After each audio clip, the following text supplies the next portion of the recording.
Bonjour chers amis, je suis très heureux de vous retrouver aujourd'hui samedi pour ce point hebdomadaire. Et aujourd'hui, nous allons parler de deux sujets. L'un, évidemment, ce sont les négociations actuellement en cours en Suisse. Et l'autre, c'est l'influence de l'AIPAC et des lobbies pro-israéliens aux États-Unis, qui est un sujet absolument fondamental et dont on ne parle pas assez, et pour cause, c'est même tout à fait historique. Et je vais commencer par ce deuxième point en reprenant les excellentes questions que Abdel-Jalil m'a envoyées, comme j'ai fait la dernière fois. Donc, je vais prendre ces questions l'une après l'autre. Je ne sais pas si elles viennent de lui ou si elles viennent de certains des personnes qui m'écoutent, mais en tout cas, elles sont très bonnes. Donc, on va reprendre ce fil et on va essayer de répondre. Alors, le titre de l'émission, c'est Élection à New York. Le pouvoir de l'AIPAC est-il en train de s'effondrer ou bien le début du déclin d'un lobby tout-puissant? Alors, la première question, c'est celle-ci. Les récents résultats électoraux à New York, notamment la victoire de Zoran Mamdani lors de la primaire démocrate, peuvent-ils être interprétés comme un revers pour l'AIPAC? Est-ce un simple épisode local ou le signe d'un changement politique plus profond?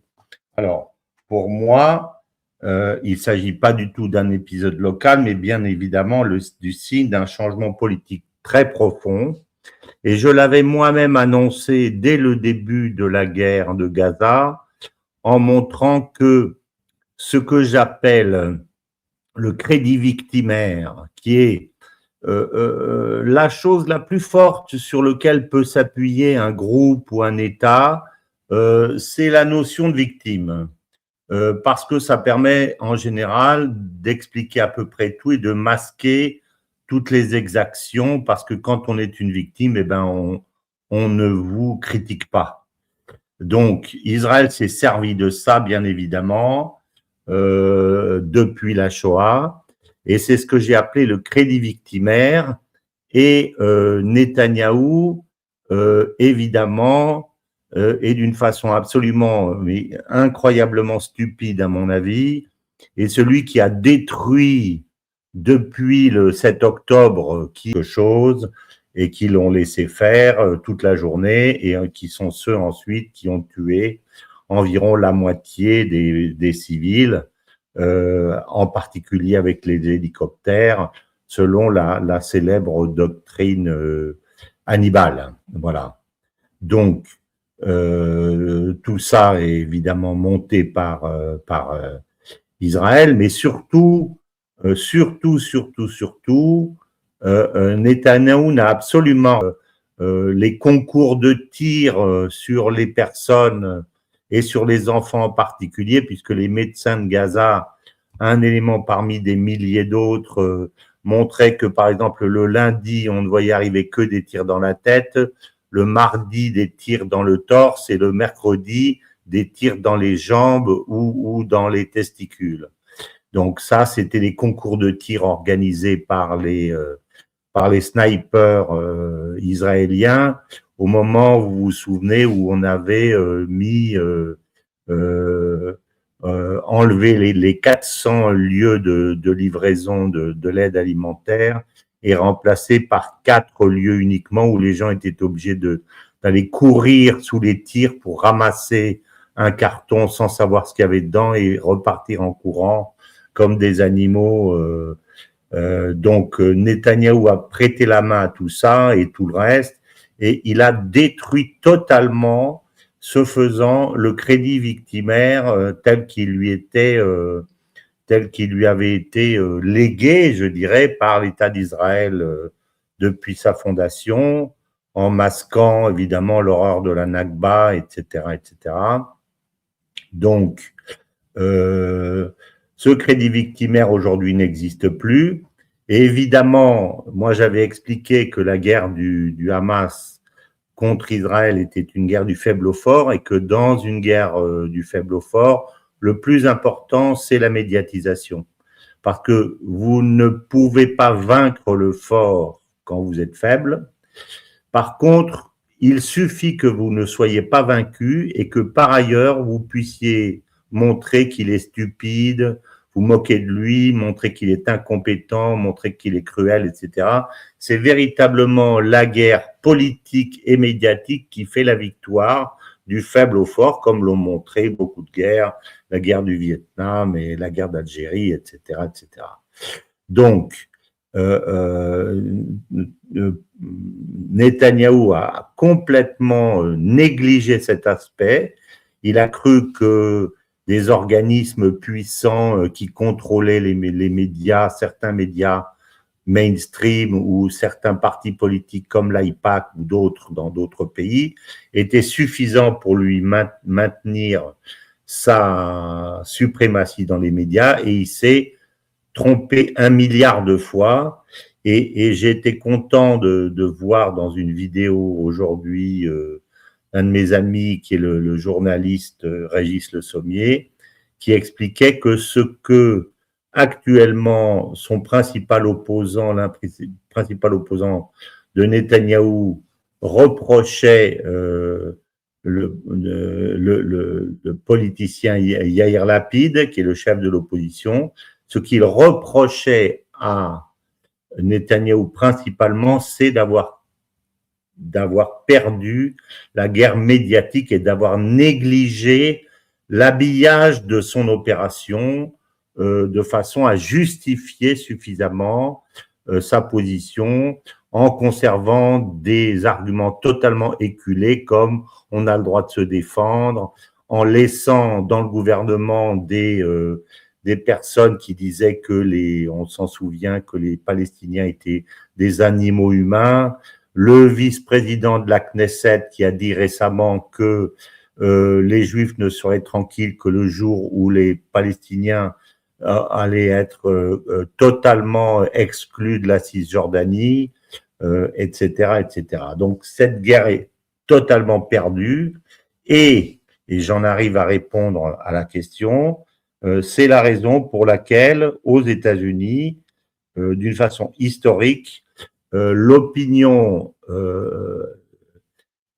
anti-israélienne ou contre la guerre ou pro-palestinienne est devenue aujourd'hui majoritaire dans l'opinion, non seulement chez les démocrates où elle est très forte, mais également chez les républicains, jusqu'à avoisiner aujourd'hui 60%. Et je pense que ça va continuer à monter, puisque lorsque ce genre de train est démarré, il ne s'arrête plus jamais. Et ça ne s'arrêtera pas. Et tous ces jeunes en particulier qui sont à fond pro-palestiniens aujourd'hui, comme c'est un système comme la guerre du Vietnam.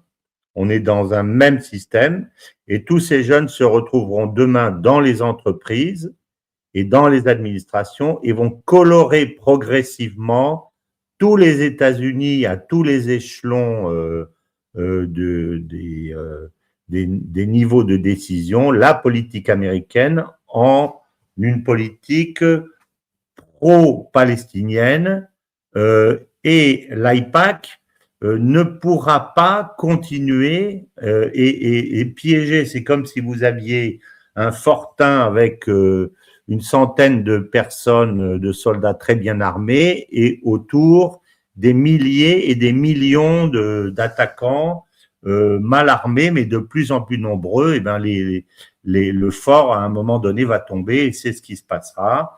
Et c'est ce qui est déjà en train de se passer. Et c'est pour ça que Mamdani, la victoire de Mamdani, déjà au moment où il a pris la présidence, où il a pris la mairie de New York, avait été extrêmement significative à mon avis, puisqu'on sait que New York est l'une des villes où la communauté juive est la plus importante. Le fait qu'il ait gagné cette élection pour la primaire, la future primaire démocrate, c'est aussi extrêmement important. Et il y a d'autres personnes, d'après ce que j'ai lu, qui ont gagné également, et également des adversaires qui ont gagné dans d'autres circonscriptions. Donc, je veux dire, ce n'est pas non plus, pour l'instant, à New York en tout cas, un raz-de-marée. mais c'est une sorte de raz-de-marée au niveau national, et c'est la raison pour laquelle Trump tergiverse aujourd'hui, parce que compte tenu de ses alliances pro-sionistes, il est évident que il n'aurait pas soutenu aujourd'hui la solution d'un État, la solution d'une paix au Moyen-Orient et en Iran, qui en particulier tiennent compte du départ d'Israël du Liban Sud, s'il n'y avait pas eu cette pression qui monte de l'électorat. C'est ça d'ailleurs qui lui a inspiré la phrase disant à Netanyahou, tout le monde se déteste. Évidemment, s'il dit tout le monde te déteste, c'est parce que c'est pas parce qu'il le pense, c'est parce qu'il essaye de faire plaisir à son électorat anti-israélien aux États-Unis, et c'est à ça que ça doit servir.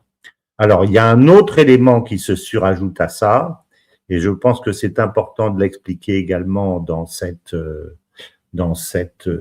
petite causerie, c'est le fait que non seulement il y a un mouvement pro-palestinien qui se développe dans le monde entier et également aux États-Unis, que personne n'a pu arrêter parce que les journalistes palestiniens, qui sont des héros absolus, au péril de leur vie, puisqu'il y en a plusieurs centaines qui ont été assassinés par les snipers et par les bombes israéliennes, ont continué à faire leur travail, à envoyer des images, à montrer les ruines, etc., etc. Donc, il y a une autre phase, un autre phénomène, disais-je, qui est très important, c'est la fracture aujourd'hui, et c'est concomitant au même phénomène, entre ce que j'appelle, ce qu'on appelle les sionistes et ce que j'appelle les juifs diasporiques. Et à ce titre, je voulais citer un livre qui vient de paraître d'un philosophe qui s'appelle Michel Fer, et le livre s'appelle Redevenir juif, c'est très intéressant. Et le sous-titre est encore plus intéressant puisqu'il dit les mésaventures de mémoire, les mésaventures d'un pacte de blanchiment réciproque. Qu'est-ce que ça veut dire? Ça veut dire que le crédit victimaire dont je parlais a servi tant aux juifs diasporiques qu'aux juifs sionistes à masquer un certain nombre de turpitudes qui sont inhérentes aux lobbies juifs comme elles sont inhérentes à tous les lobbies de toute nature, mais ça permettait une sorte de blanchiment. Et pourquoi Michel Fer parle de mésaventures du pacte de blanchiment? Eh bien, pour la raison que j'ai expliquée tout à l'heure, parce que Netanyahou a détruit justement ce blanchiment et en a fait une noirceur, c'est-à-dire il a montré que derrière, je dirais, les blanches raisons du droit à se défendre contre les méchants arabes, il y avait derrière ça une volonté manifeste depuis la Nakba de prendre le pouvoir et de jeter tous les tous les Palestiniens dehors. Donc c'est ce qu'on appelle un nettoyage ethnique dont aujourd'hui plus personne ne nie, mais ceci que moi je voyais depuis très longtemps et depuis la politique de colonisation qui n'a jamais cessé depuis 67. Donc moi je voyais bien avec mes yeux que même au moment où on négociait la paix, la politique de colonisation continuait. Donc c'était une constante du système sioniste. Bien aujourd'hui, où ceci est manifeste, il y a évidemment un certain nombre de juifs diasporiques qui disent nous on veut pas, nous on partage les valeurs de Yehudi Menuhin, les valeurs d'Einstein, les valeurs de grands peintres juifs et de musiciens, etc. Et nous ne voulons pas de ce type. Le sionisme est un ennemi. Le sionisme est contre, est antisémite.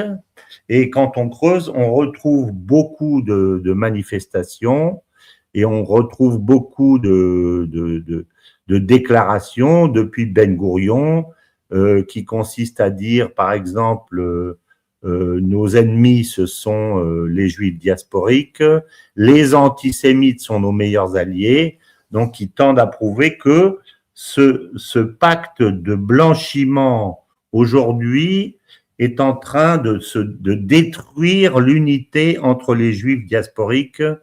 C'est Chagall, le peintre auquel je pensais tout à l'heure. Que les juifs diasporiques et les juifs sionistes ne veulent plus rien avoir les uns avec les autres, et surtout les juifs diasporiques disent on ne veut pas de ça.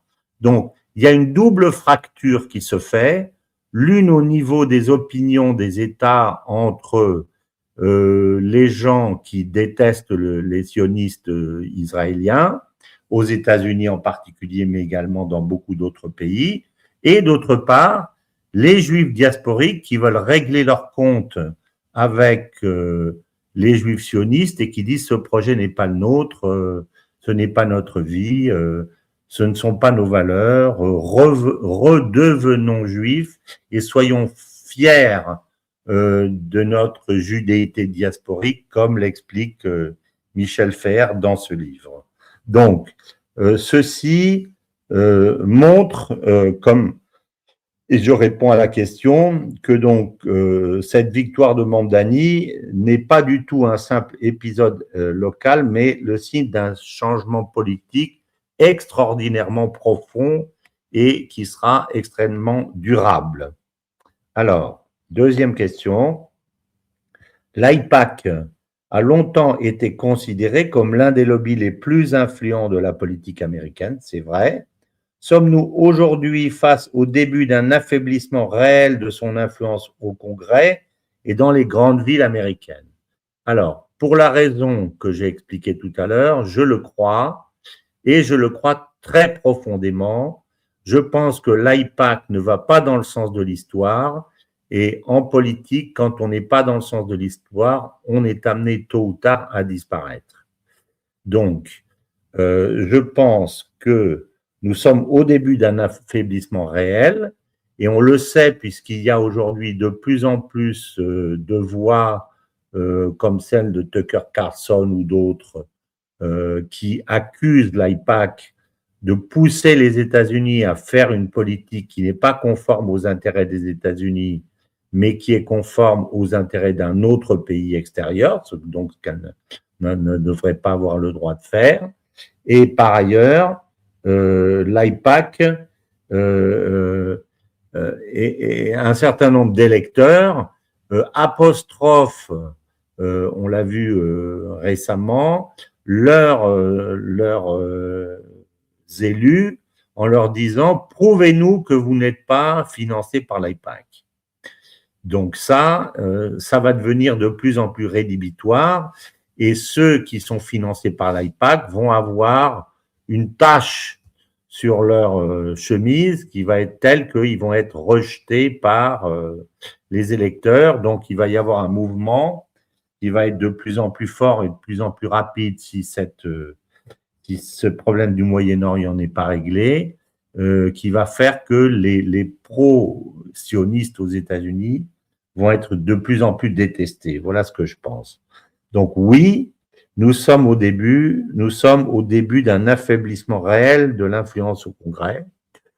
Ceci étant dit, comme on sait que certaines des grandes fortunes sont juives et surtout sont sionistes, et je fais bien la différence entre les deux, que les marchands de canons, certains des patrons sont juifs et surtout sionistes, la conscience de leurs intérêts va les pousser à essayer de résister à cette pression sociale, mais d'une part, ils n'y résisteront pas à terme, et d'autre part, et ça c'est un autre aspect que je développerai tout à l'heure, il me semble certain que si on va au bout du processus de paix avec l'Iran, et je pense qu'on ira aussi au bout, et je l'expliquerai dans une deuxième partie, si on va au bout de ce processus, ça impliquera un changement total de stratégie des États-Unis vis-à-vis d'Israël, puisque l'avenir, ce sera une zone de paix, de prospérité dans laquelle les pays du Golfe et l'Iran vont profiter les uns des autres, puisque l'Iran a d'énormes richesses potentielles, un potentiel de développement énorme, et les pays du Golfe ont beaucoup d'argent à placer. Donc, ils iront travailler ensemble avec les Iraniens, et c'est déjà le cas, comme je l'ai expliqué, entre l'Arabie saoudite et l'Iran. Donc, à ce moment-là, il y a un pays qui servira plus à rien parce qu'il ne servira pas de gendarme dans cette situation, c'est Israël, puisque le but d'Israël, c'était de faire le gendarme local pour le compte des États-Unis et de faire peur aux uns ou aux autres si ils refusaient de faire ce que les États-Unis voulaient. Donc là, les bases américaines seront enlevées, les sanctions seront enlevées, le commerce sera développé, et évidemment, dans ces conditions, les Américains, le gouvernement américain oublieront leur amitié indéfectible et ils auront trouvé d'autres amis qui seront plus dans le sens de l'histoire et les Israéliens se retrouveront tout seuls à essayer de se débrouiller et évidemment ça se passera très mal parce que s'ils n'ont pas le soutien, l'argent, les armes américaines, ils n'auront pas de raison d'être. Voilà. Donc, autre question. Dans quelle mesure la guerre à Gaza a-t-elle modifié la perception de l'opinion publique américaine, en particulier chez les jeunes électeurs, vis-à-vis de la politique israélienne et des élus soutenus par l'AIPAC? Ben, je crois que j'ai déjà répondu.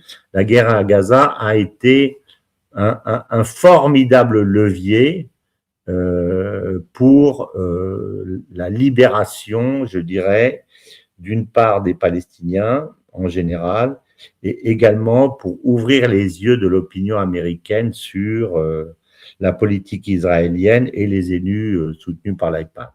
Et moi, je l'avais dit dès le début, vous vous en souvenez, dès qu'on a commencé à se parler, que en même temps, cette guerre de Gaza était une effroyable tragédie pour les peuples, mais également un formidable espoir pour sur le plan politique pour la liberté des Palestiniens. Et d'ailleurs, à cette époque, j'expliquais que les dirigeants palestiniens appelaient ça le moment sud-africain, c'est-à-dire ils attendaient le moment sud-africain, c'est-à-dire le moment où Israël serait enfermé dans une réprobation générale de la part de tous les pays du monde et obligé de changer à cause d'une position d'être totalement politiquement et diplomatiquement enfermé. Et je pense que c'est ce qui est en train de se passer à l'occasion de cette guerre d'Iran, mais j'en parlerai un petit peu plus loin. Mais donc, la guerre de Gaza a été, à mon avis, non seulement elle a modifié la perception de l'opinion publique américaine, mais elle a été le véritable déclencheur qui a ouvert les yeux du monde entier sur ce qu'était en réalité le droit d'Israël à se défendre, parce que quand on a le droit de se défendre, on n'est pas obligé de tuer les femmes, les enfants, de raser les 19, de détruire les centres religieux, les écoles, de raser les 19 les cimetières de Gaza comme si les combattants du Hamas étaient cachés à l'intérieur des tombeaux, etc., etc. Donc, il y avait derrière ce mensonge une politique de prédation manifeste et une politique totalement raciste, comme les phrases des différents ministres disant une bombe atomique serait une option. Je crois que c'est Ben Gvir qui avait dit ça, les animaux humains dont j'ai déjà parlé, etc., etc. Donc, la guerre de Gaza a été le déclencheur de cette politique israélienne et de ce changement du regard. Ensuite, quatrième question. Certains observateurs estiment que l'engagement très marqué des États-Unis en faveur d'Israël nourrit un débat sur la place des intérêts américains dans la politique étrangère. Selon vous, cette critique gagne-t-elle désormais du terrain dans le débat public américain? Oui. Ma réponse est oui. Je pense que cette critique, qui a été en particulier développée par des gens extrêmement populaires comme Tucker Carlson ou je crois que Marjorie Taylor Greene aussi, et le mouvement MAGA, il faut bien comprendre qu'aujourd'hui où les États-Unis sont en déclin, quand vous avez un pays en déclin, vous avez d'une part des élites qui, elles, veulent continuer une politique à se sortir du déclin par une politique, expansionniste exacerbée, mais en même temps, vous avez une partie de l'opinion qui veut que le pays revienne à ses fondamentaux, s'occupe de son économie, s'occupe de ses jobs, s'occupe de sa formation, s'occupe de l'école, s'occupe de la santé, revienne à des problématiques véritablement intérieures. C'est ça le mouvement MAGA, c'est ça que Trump a suscité et a développé pour se faire élire, et c'est ça qu'il est en train de abandonner sans abandonner, parce qu'il fait les deux à la fois en fait, par sa politique étrangère aberrante, je dirais, au Moyen-Orient. Donc, il est évident que la critique d'une politique étrangère menée par pour États-Unis, menée par des lobbies qui font la politique étrangère d'un autre pays au lieu de faire celle des États-Unis, est évidemment quelque chose qui est en train de monter de plus en plus. Et plus, je dirais, les États-Unis vont aller mal, puisque ça me paraît être dans la nature des choses, et j'expliquerai pourquoi, plus cette critique va avoir lieu. Et c'est pour ça, d'ailleurs, que Trump tranche en ce moment, sans véritablement trancher, mais va progressivement vers la paix en Iran, parce qu'il sait que c'est la seule option qui est possible pour contenter les Américains. Alors, cinquième question. Cette évolution est-elle liée uniquement au conflit de Gaza ou s'inscrit-elle dans un contexte plus large, marqué par les tensions internationales, notamment la guerre en Ukraine, les difficultés économiques et une remise en question du rôle mondial des États-Unis? Alors, je suis absolument d'accord avec ça. Ce n'est pas du tout uniquement le conflit de Gaza, même si ce conflit a eu un rôle extrêmement important pour ouvrir les yeux du monde sur ce qu'était la véritable politique d'Israël, mais il y a en plus de ça le conflit d'Ukraine, évidemment, où toute la puissance occidentale au service de Zelensky n'a pas réussi à faire plier la Russie, qui est au contraire en train de terminer sa guerre contre l'Ukraine, et je vais en dire un petit mot tout de suite. Aujourd'hui, contrairement à ce que disent certains médias occidentaux, les attaques ukrainiennes par les drones contre les intérêts russes et les raffineries russes ne touchent pas véritablement la Russie dans ce qu'on appelle les œuvres vives. Vous savez que dans les bateaux, les œuvres vives, c'est ce qui est sous la flottaison, et les œuvres mortes, c'est ce qui est sur la flottaison. Parce que quand vous envoyez un boulet sur la flottaison au-dessus, ben vous faites tomber un mât, mais quand vous l'envoyez sous la flottaison, vous coulez le bateau. Donc, on appelle ça les œuvres vives et les œuvres mortes. Et ben en fait, les tirs ukrainiens ne touchent pas les œuvres vives. Pourquoi? Parce qu'elles s'attaquent essentiellement au raffinage. Et le raffinage, on sait que la capacité de raffinage de la Russie est beaucoup plus importante que ce qui est touché aujourd'hui par drones, les drones ukrainiens, puisque les Russes utilisent leur capacité de raffinage aujourd'hui à seulement 70%. Donc, si véritablement il y a beaucoup de raffineries qui sont touchées, il suffit que les Russes augmentent un peu leur capacité de raffinage et ils combleront le manque éventuel de diesel et d'essence qu'il peut y avoir dans les pompes. Alors, ça, c'est une chose. Mais l'autre chose qui est complémentaire, c'est que la Russie n'exporte pas de produits raffinés, ou très très peu. En fait, les produits raffinés sont réservés aux populations locales. Et en plus, la Russie interdit l'exportation de ces produits-là pour les réserver aux populations locales, en particulier pendant l'été, c'est ce que j'ai compris. Donc, la Russie exporte avant tout du brut. C'est ce qu'elle vend en Chine, c'est ce qu'elle vend, et c'est la même chose pour le gaz. Donc, aujourd'hui, ce que fait Zelensky ne touche pas du tout la, la, la, la force de la Russie qui n'a jamais vendu autant de pétrole et autant de gaz aussi cher.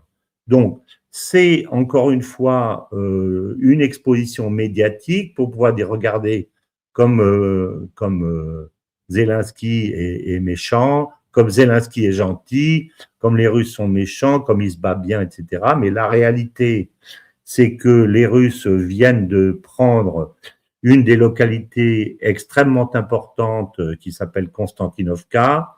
Ils sont aujourd'hui à quelques kilomètres du grand ensemble Slaviansk et Kramatorsk, qu'ils ont commencé à en faire le tour, et lorsqu'ils auront coupé les routes et que ces deux villes auront été, je dirais, coupées de leurs approvisionnements, à ce moment-là, elles tomberont. Je pense que ça se fera dans le courant de l'été. Et quand elles seront tombées, à ce moment-là, Poutine dira bon ben moi je veux bien négocier parce que aujourd'hui il ne veut pas négocier sur la base de quantité et de terres qu'il n'a pas déjà conquises parce qu'on lui dira ça peut pas être faire partie de la négociation. Donc ça fera partie de la négociation puisqu'il l'aura déjà conquise. Et par ailleurs, pour ne pas se mettre en porte-à-faux avec les Européens, parce qu'il ne veut surtout pas faire l'erreur qu'ont fait les Américains en tapant sur l'Iran et par la même occasion, resserrant les liens entre la population et les dirigeants.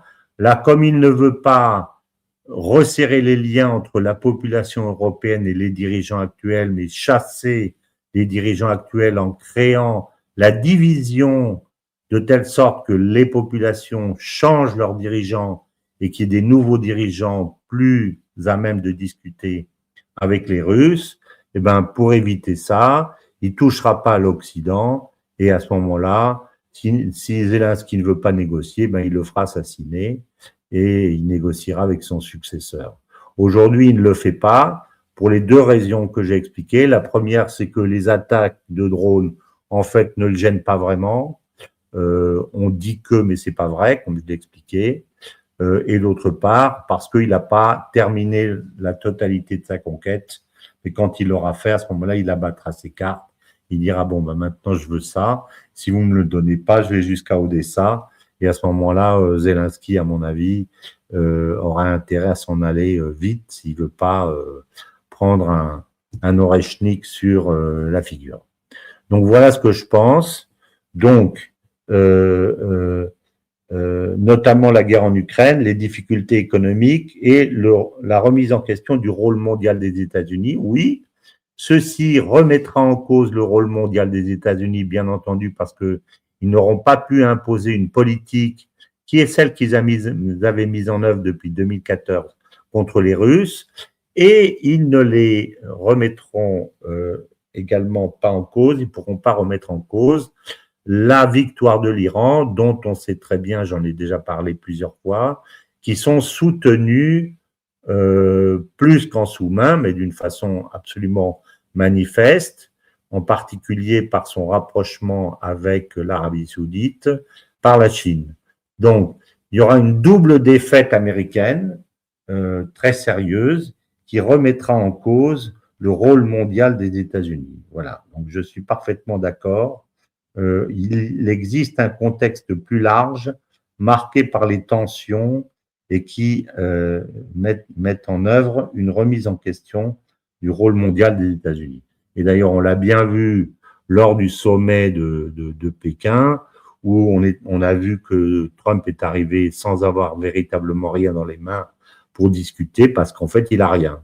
Parce que les terres rares sont entre les mains des Chinois, la Moyen-Orient est déjà entre les mains des Chinois, ou pratiquement, le commerce est entre les mains des Chinois, et l'industrie du monde est également entre les mains des Chinois. Donc, Trump, aujourd'hui, n'a rien véritablement pour, je dirais, taper du poing sur la table, et on l'a vu dans ce sommet.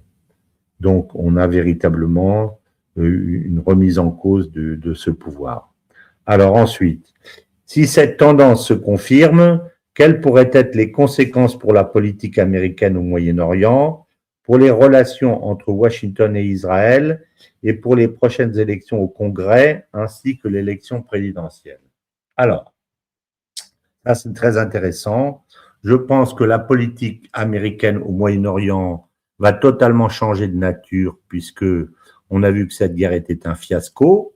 Et ce fiasco, à mon avis, ne vient pas uniquement de Trump, mais surtout de ses prédécesseurs qui ont laissé l'influence des Chinois devenir de plus en plus forte au Moyen-Orient jusqu'au moment où je pense qu'il n'y avait pas eu la guerre, il se serait matérialisé l'accord dont j'ai déjà parlé, indiqué par le professeur Mamdani, entre les États-Unis, entre la Chine et l'Iran et l'Arabie saoudite. Donc, ceci touche véritablement le cœur du pouvoir américain par le pétrodollar, à tel point que certains analystes américains ont dit que cette guerre était pire pour les États-Unis que la guerre du Vietnam, et je le pense tout à fait. Donc, oui, ceci va changer complètement les relations au Moyen-Orient. Ceci va changer les relations avec Israël, comme je l'ai dit, parce que les États-Unis n'auront plus besoin d'Israël, et on a vu comment les États-Unis traitent leurs meilleurs amis et ce que devient l'amitié indéfectible lorsque les États-Unis n'ont plus besoin du Shah d'Iran ou de Saddam ou des uns et des autres. En général, ça se passe mal pour eux. Comme s'ils avaient envie de les liquider pour pas qu'ils parlent trop de toutes les saletés qu'ils ont faites ensemble. Et là, je pense que ça se passera comme ça. Et la réaction des États-Unis vis-à-vis d'Israël risque d'être assez brutale, bien plus que ce que les Israéliens pensent. Enfin, ça, c'est mon avis personnel. Alors, est-ce que ça changera les prochaines élections au Congrès? Je pense que les lobbies pro-sionistes aux États-Unis restent relativement puissants, les marchands d'armes restent puissants, les grandes banques restent puissants, et je pense que ils n'auront pas envie forcément de liquider Israël tout de suite, et donc ils continueront par habitude à pousser un certain nombre d'électeurs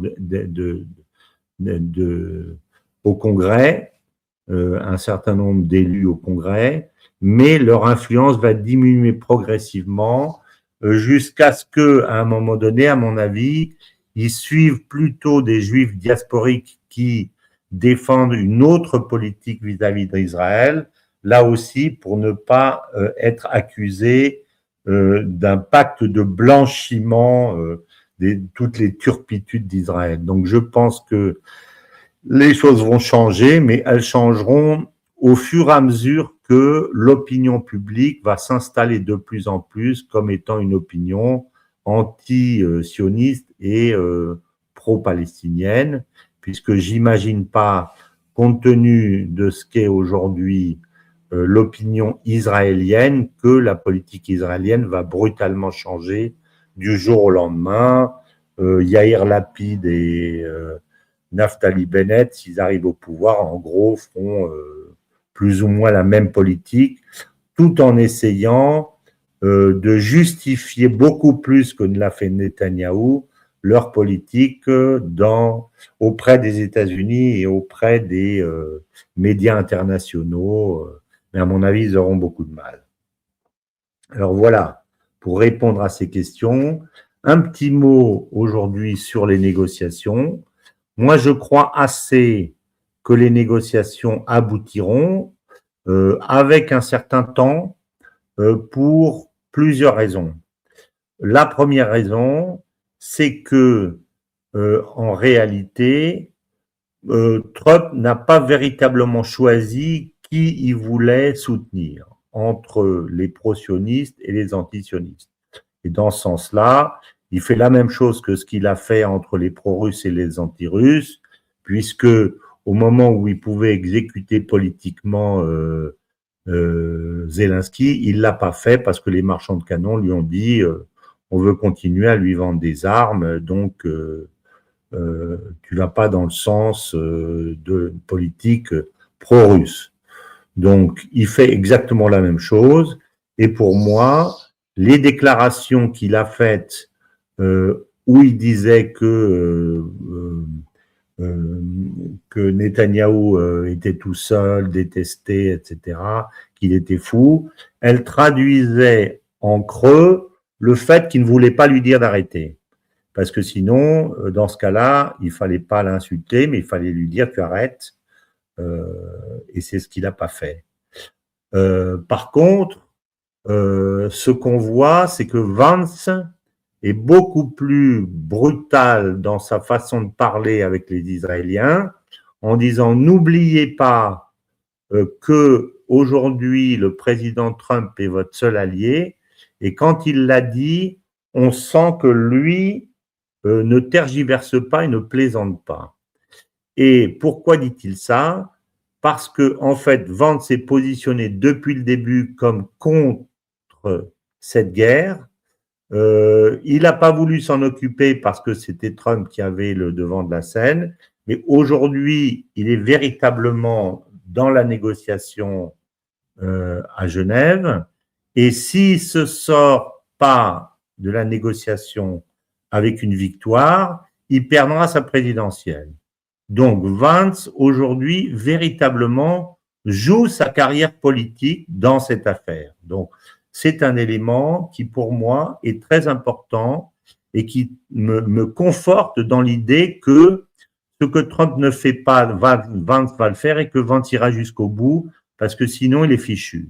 S'il sort pas de là avec une victoire, d'autres lui mangeront la place, et en particulier Thomas Massie. Par contre, s'il sort victorieux de ça, il pourra dire voilà, c'est moi qui ai fait la paix. Et je pense qu'il n'a pas le choix, et c'est pour ça qu'il se bat, et c'est pour ça que il y met beaucoup plus d'énergie, à mon avis, que ce que fait Trump. Et l'autre raison, c'est que je pense que Israël n'a pas les moyens, puisqu'aujourd'hui le principal problème pour faire la paix, c'est la posture d'Israël qui dit qu'ils ne veulent pas sortir. C'est que Israël n'a pas les moyens de rester au Sud-Liban. Quand on constate les fils de discussion et d'informations sur ce qui se passe au Sud-Liban, on s'aperçoit que les Israéliens ne se sont pas préparés à la guerre dronique, alors que le Hezbollah l'a fait extrêmement vite, extrêmement bien. Donc, le Hezbollah est très souple, ça veut dire donc que leur canal politique, leur logistique, leurs moyens financiers fonctionnent, contrairement à ce qu'on dit. Par contre, Israël est enfermé dans ses dogmes à l'ancienne, ne s'est même pas préparé pour protéger ses chars contre les drones, avec des filets pour protéger le dessus des chars. Et donc, on a eu récemment le cas d'un char qui a brûlé avec les 5 personnes qui étaient dedans, qui ont brûlé avec. Donc, il y a aujourd'hui, je pense, de l'ordre de 35, entre 35 et 40 soldats de Tsahal qui sont morts. Et pour un pays qui fait une conquête de cette nature, ils ne peuvent absolument pas se permettre donc de continuer. Donc, je pense que ils vont se retirer. Ils ont déjà, en fait, commencé à se retirer sans le dire, dans le sens où ils ont négocié avec le Liban. Et je trouve que sur ce plan, c'est véritablement une honte de la part du Liban d'avoir accepté ça. Une négociation dans laquelle, contre le désarmement du Hezbollah, ils sont d'accord pour rester à l'intérieur du Liban, mais dans la bande de sécurité de 15 kilomètres. Alors, je vois absolument pas comment un chef d'État peut accepter que l'envahisseur, de négocier avec l'envahisseur la décapitation des mouvements de résistance, alors qu'il n'a aucune garantie que lorsque demain il n'aura plus d'armée et que le Hezbollah sera désarmé, Israël ne poussera pas son avantage pour conquérir le reste du pays. Donc je trouve que c'était tout à fait une honte, mais comme d'une autre part, l'Iran tient absolument, et il l'a dit à plusieurs reprises, à ce que le Liban fasse partie de la négociation, eux feront pression sur Trump et sur Vance pour que Israël se retire complètement en dehors du territoire, comme ça doit se passer. Un chef d'État n'a pas à négocier avec un ennemi le fait qu'il reste sur son territoire pour désarmer une partie de son armée. C'est véritablement, pour moi, honteux de sa part, et je pense que Aoun ne va pas rester très longtemps parce que aujourd'hui, il se couvre de honte. Donc, l'Iran aura gain de cause parce que sinon, ils quitteront la table des négociations. Ils le savent très bien. Et ils savent que, toute honte bue, Netanyahou sera obligé d'accepter de se retirer complètement. Et à ce moment-là, l'Iran pourra crier victoire, et le Hezbollah aussi. Et à ce moment-là, après, les Libanais se débrouilleront entre Libanais pour faire ce qu'ils veulent de leur pays, mais ce n'est pas un envahisseur étranger qui les obligera à faire tel ou tel choix. Donc voilà ce que je pense. Je suis modérément optimiste. Je pense que ça va finir par se faire, d'une part parce que les Iraniens tiennent les meilleures cartes et ils tiennent surtout le détroit d'Ormuz, et ça c'est quand même essentiel, et parce que je pense que Vance, lui, va se battre comme un beau diable parce qu'il joue véritablement sa carrière politique sur cette affaire, et ça c'est très important. Voilà mes chers amis, je vous remercie, nous allons suivre ces développements passionnants, et donc je vous souhaite un très bon week-end et je vous dis à la semaine prochaine. Au revoir.